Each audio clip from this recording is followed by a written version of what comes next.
Ndokuchingamdzai zvakare vana vaMwari kuchirongwa chedu chamazuva ose kunai pastor.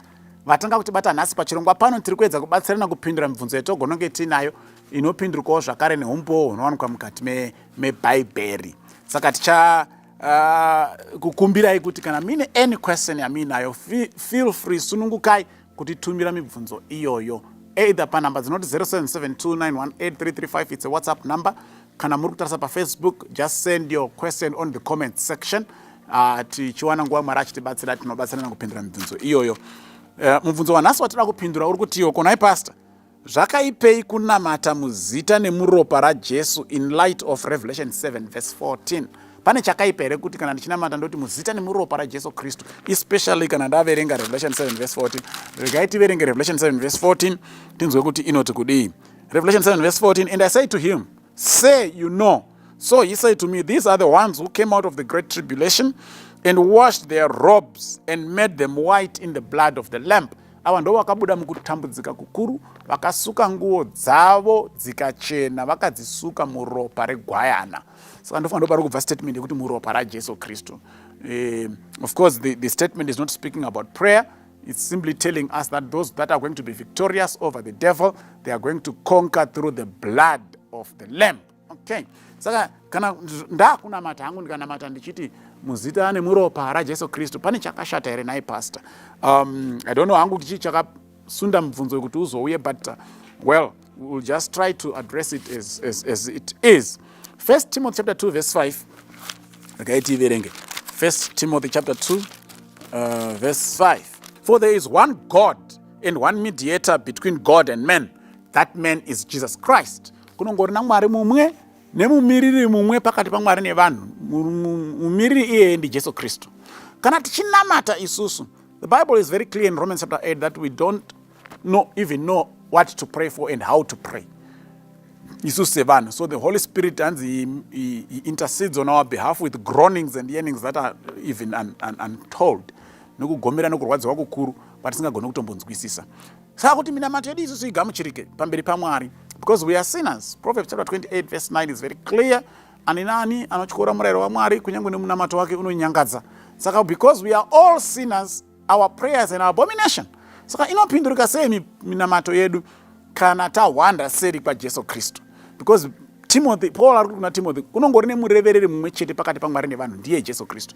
So Jesus Christ becomes our mediator to present our prayers acceptable before God. Ndokusaka zvakakosha kuti kana tichinamata zvive clear kuti we are praying in the name of Jesus Christ. We believe that it is Jesus Christ who intercedes on our behalf. Okay, so it's important. The name of Jesus Christ is a must when we are praying, because if we fail to mention that name, then we are saying we can do it on our own, we can stand before God on our own, which is totally impossible. So we need a mediator, and the mediator is Jesus Christ. Now, nyaya yeropa raJesu Kristu. Ropa raJesu Kristu harinei nekunamata kuna Mwari. Ropa raJesu Kristu, the Bible is very clear. Hebrews chapter 9 verse 22, without the shedding of blood, there is no cleansing of sin. The blood of Christ functions to cleanse us from sin.